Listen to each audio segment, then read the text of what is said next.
How to disable your iPad passcode. Hi everybody, welcome back to our channel. I'm your solution guy Bimo, and in today's guide video I will show you how you can disable the passcode on your iPad. But before we get started, as always, if you are new to our channel, do make sure to leave a like, hit that subscribe button, and without any further ado, let's get started with today's video. Now in my case, I currently have a screen lock set. So if I go ahead and then close my iPad, and then if I try to open it and then show you, you can see I currently have a screen lock. Let's say that you want to actually delete your passcode, then in that case what you have to do is simply launch the settings app. Once you launch your settings app, you'll be able to see a bunch of various options.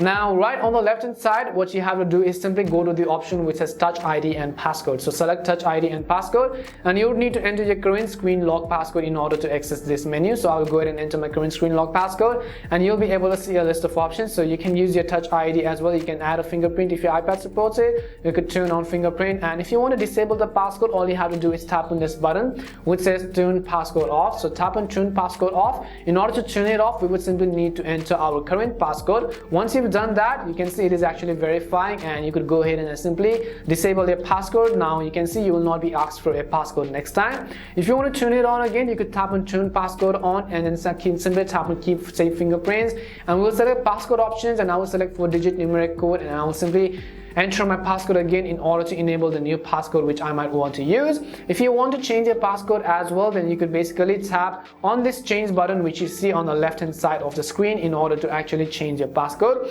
But basically this is it. This is the way on how you can actually disable your passcode on your iPad. We hope the video was really helpful, and if it did help you, make sure to leave a like and subscribe to the channel. And if you have any more questions, queries or doubts, simply also make sure to leave them down in the comment section. We try to be responsive to each comment as possible. Thank you very much for watching till the end, and see you soon in our next video.